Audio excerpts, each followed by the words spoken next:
Welcome to the Jaffray method of painting. Good morning, art family. Today we will look again at silhouetting. As I said, it's a really important aspect of painting to get down, and of course we're practicing brush stroke again and looking again at negative spaces. And I love this practice using silhouettes because you also focus and enhance your negative space maneuverability, especially in a more spontaneous or direct approach to painting. So as I promised last week, I will show you my practice boards, and this is them. Just a piece of cardboard, so I cut many of these, and I use this as a test tool also, not just for practicing. So if you look at this now, let me just get a bit of paint out here. As I said before, always using my palette knife to load and offload the paint. I will just do a slight test. So here I'm using really runny paint, really runny. So here we go. So I always like to practice my trees working in a way that I'm going from thick to thin. So from the base of the tree, I pull up and out. And as I go up, I'm always conscious. If you look, it's really building up here at the bottom. As I go higher with my tree structure, I'm very conscious that the bottom is getting a little bit neglected. But at this point, I'm not only loading and offloading the brush from the palette, but I am taking from the thicker paint down at the bottom or the base of my tree. So very basically, that's the general form of it. And look at what I do here, ensuring that my tree has a good transition from thick to thin. Now that I've got that down, look at that. So now that I've got that down, just thicken that one out a bit. It looked a little lost in the way. Lovely. Just a few adjustments and I should have a good thick to thin profile. Yeah, that's generally good enough. Okay, so what I will do now is take my fan brush. I just finished using my 5/0, and here I load my fan brush left and right, just to make sure I push all that awesome paint right to the tips. And before I go into creating my leaves with the fan brush, I do a few test runs to identify what kind of markings my brush is making, so I can see which markings are good for my tree and the type of leaves I would like to portray. Now I begin to add the strokes onto the tree. Just thought I'd get you guys a little closer in there so you can see the way I form my leaves. And this is the absolute basics. I love driving around, especially in the evening, and watching how the trees look under spotlights, or street lights I should say. And that gives me a good understanding of how the light can shine from one side of the tree and create shadow on the other side of the tree. So in its absolute basic form, I think that's a convincing tree. I'll move over to getting one done directly onto my canvas. So I marked this canvas earlier, and I thought it would be a good way to really get a nice practice run in there. I'll have to get a little bit more paint onto my palette. Thought I'd get you guys in a little closer on the zoom so you can watch what I'm doing.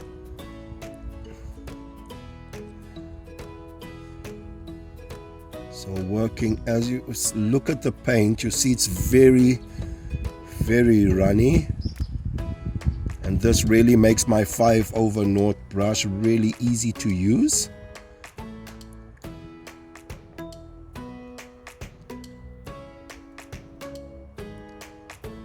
I love creating a slight lean, bringing the viewer into the point of focus. And as I work, very spontaneous, I've got a good visualization of this tree in my mind. Just get that trunk really nice and thick there, so I can continue dragging out my paint. And just look at that, it's awesome. Taking from the base of the tree also what I can as I offload this paint, trying to get a good crisscross into those branches.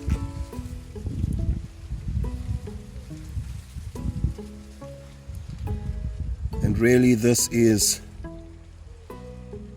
a good practice run also to establish a little bit of feeling as I come to the end of my painting. So before I go too much into my branches, I like to get back into my leaves now. I've had a good practice run with a piece of cardboard, so I know what kind of leaves to expect. So let me take a look at that now. I hope that looks good to you guys out there. Also good thick to thin, that was my main focus. Now I'll get my fan brush out. There we go. Load it up nicely. And here I'm using a number 1 normal hog hair fan brush. I also like the goat hair ones, they're pretty good. Get some density into my leaves there. Get my markings neat. And that's it. So I hope you're going to get practicing. Find pieces of cardboard. It's not always necessary to practice on an expensive piece of canvas. And in the next episodes coming up, we'll work on basic highlighting of the tree. Remember, the most important thing is simplify. So even when I highlight this tree, I will start by using only 2 colors to get a convincing tree done. And focusing mainly on the cool highlight and then the warm highlight in order to create a good interpretation. And eventually this will be a nice shadow area here, using my black again to just get that in and cut that off from the rest of the painting, and then I will redo those rocks underneath there. But for now, I'd just like us to concentrate on the tree. So I hope you guys enjoyed that, and you're going to get busy with your trees and aloe silhouetting. Really important.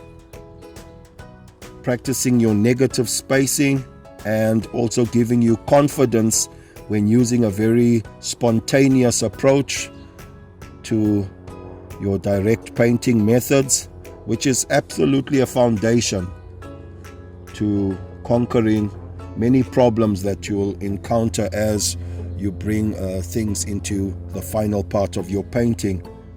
I hope you guys will join me for the next video, where we will concentrate on the cool highlight and the warm highlight. Remember that the most important part of painting is to simplify the subject as much as possible.